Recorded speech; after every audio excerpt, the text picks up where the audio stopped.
Good day everyone, my name is Jelly Sulfate Kabuyok of BTL and HE3 and I am one of the member of Group 1 who will discuss the plan training session. Plan training session is also called learning plan. It is an organized description of the activities and resources you'll use to guide a group toward the specific learning objectives. What are the purposes of using plan training session? It improves the individual level of awareness, increase an individual's skills in one or more areas of expertise, increase an individual motivation to perform their job well. At the end of this module, we must be able to identify learners' training requirements, prepare session plan, prepare instructional materials, prepare assessment instrument, and organize the learning and teaching resources. So, let's move on from planning training session and discuss the determine learners' training and requirements, which include competency-based training, training regulation, competency standard, competency-based curriculum, characteristic of learners, and trainees' current competencies. After the discussion of competency-based training, we must define competency-based training and enumerate and explain the 10 principles of competency-based training. Competency-based training. It is a training delivery approach that focuses on the competency development of the learners as a result of the training. It focuses on the outcome rather than the learning process within specified time. Competency-based training is focuses on the result. The best example that I can give to you is katong video nga gi-present nato last year kang Sir Larobis Gapon, which we act trainees and assessor. Nabantayan ninyo nga every time nga naibuhaton ang trainees, ginabantayan jud siya sa assessor if tama ba iyahang ginabubuhat. Kay maunay mo guide sa assessor para mag-remark sa imo if competitive or non-competitive ba ka sa imong gikuha nga course or trainings like housekeeping. There are two key terms used for competency-based training, the skills and the competency. Skills in competency-based training determine on how you use properly the instrument or apparatus of the training you entered. Example, housekeeping. Di man siguro ito magpataka-taka o gamit ng vacuum kung wala ta nakabalo, di ba?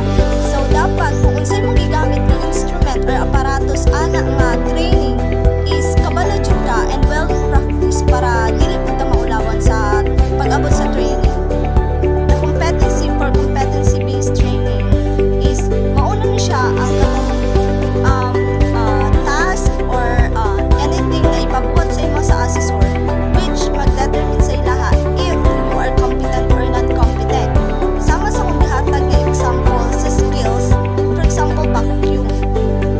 Saan na paggamit sa vacuum? So, tan-awon ka sa assessor, lain pud kaayo ang vacuum is himuon nimo og blower sa imong buhok, which is ang tama nga usage sa vacuum is to clean the floor para makuha iyang abog. So, these are the dimension of competency. The task skills, task management, contingency management skills, and job or role environment. Task skills. This requires performance of tasks to the required standard as described in the unit of competency and expected in the workplace. Task management skills. It captures the skills used as people plan and integrate a number of potentially different tasks to achieve a complete work outcome. Contingency management skills, the requirement to respond to irregularities and breakdown in routines. Lastly, the job role environment, the requirements to deal with the responsibilities and expectation of the work environment. What are the 10 principles of competency-based training? Number 1, training is based on curriculum development from the competency standard. Kinahanglan jud kung unsay mong gikuha nga training mao imong praktisan. Dili kay, for example, nangwa ka og housekeeping. Then pag abot sa final training is nagkuha ka og aquaculture, di ba di siya inline? So naa jud possibilities nga dili ka makapasar. So, number 2 is learning is competency-based or modular in structure. So, dapat ang inyong trainer is mag-provide jud og kanang fact sheet about sa training nga inyong gikuha. O dapat ang inyong trainer is knowledgeable siya about anak nga training kay para final assessment dili mo makulbaan kay naanad na mo og ma-present ninyo kung unsa man tong inyong natun-an. So, number 3 is training is individualized and self-paced. So, pag abutan na sa final assessment, do grupo mo pero i-mark mo individually. So, dapat ikaw mismo sa imong kaugalingon magtuon jud ka. Dili ka magsalig sa imong kauban kay do kini nakasabot man siya ani, kabalo siya ani, mangutana lang ko sa iya ani. Dili na siya ingon ana. Kinahanglan nimo magtuon sa imong kaugalingon kay ikaw man mismo magmark sa imong kaugalingon kung competent ba ka or non-competent. Ang assessor tigsulat lang na sila. So, number 4, training is based on work that must be performed. Syempre, kung unsay ihatag ato sa assessor sa imong nga task, dapat buhaton pud mo siya properly. Kay para makapasar ka o makakuha ka og certificate regarding ana. Number 5, training materials are directly related to the competency standard and the curriculum. Dapat, kung unsa man imong gigamit nga instrument or aparatos nga imong gipraktisan, is in line jud siya sa imong gikuha nga training. Kay basin unya ang imuhang gipraktisan is refractometer, diometer, unya ang imo ring gikuha is housekeeping, is lahi pud. So naa jay possibility nga manan-competent ka pag abot sa final assessment. So kung gusto ka nga makompetent or makapasar sa unsa man imong gikuha nga training, kung unsa man tong aparatos nga inline sa imong gikuha nga training is mao imong praktisan. Number 6 is assessment of learners based in the collection of work performance based on industry or organization standard. So, kasagaran sa mga training nga gi-provide sa TESDA or sa NC2 or sa school is nagabase jud sila sa kung unsay demand nga mga trabaho sa gawas or diri sulod sa Philippines. So, ginakandak na nila nga training kay para ang mga magtrabaho is well practiced and dili jud siya basta-basta.